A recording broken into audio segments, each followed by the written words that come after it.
সম্মুখ সারিতে থেকে যে নারী ঝুঁকি নিল পুরো জুলাই আন্দোলনে, গণঅভ্যুত্থান পরবর্তী সময়ে সে নারীকে ধর্ষণের মতো অবমাননা।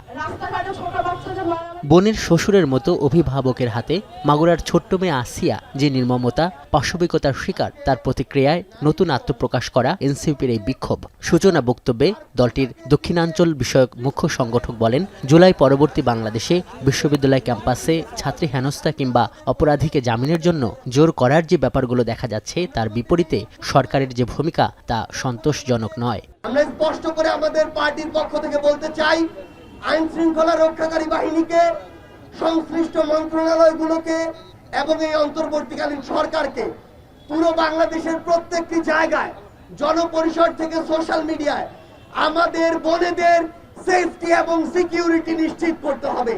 পরে একে একে বক্তব্য দেন নারী নেত্রীরা। জুলাই আন্দোলনের শহীদদের সহধর্মিণীরা আক্ষেপ করেন, এই দেশ নারীর মর্যাদা না দিলে তারা কোথায় গিয়ে দাঁড়াবে। এই রাষ্ট্রকে একটা অথর্ব রাষ্ট্রে পরিণত করেছে এদেশের আইন প্রশাসন, আইন শৃঙ্খলা বাহিনী, এদেশের স্বরাষ্ট্র উপদেষ্টা। তাহলে আপনারা কেন আমাদেরকে এতটা অসম্মান করেন? আমাদের স্বামী যাওয়ার পরে এই ছোট ছোট বাচ্চাদের আমরা যে কিভাবে মানুষ করতেছি সেটা শুধু আমরা জানি। আমাদের অনেক বোনরা শ্বশুর বাড়ি থেকে বিতাড়িত হয়েছে।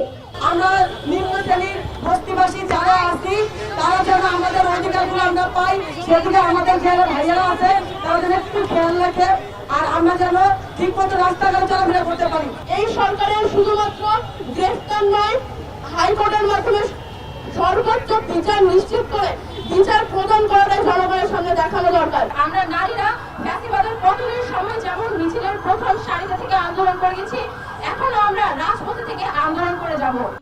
সমাপনী বক্তব্যে দলটির শীর্ষ নেতা সামান্তা বলেন, নানাভাবে নারীদের হেনস্থা করার অংশ হিসেবে অভ্যুত্থানে তাদের অবদানও অস্বীকার করার অপচেষ্টা হচ্ছে।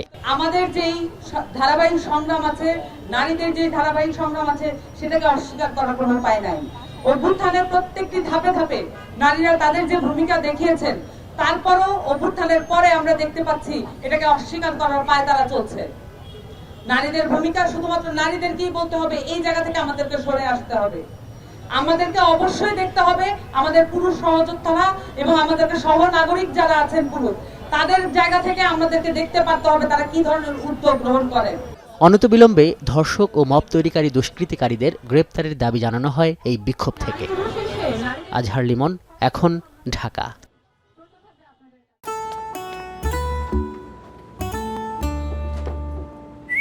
এই ঈদে জুয়েলারি ক্লোদিং এ বিকাশ পেমেন্টে ডিসকাউন্ট।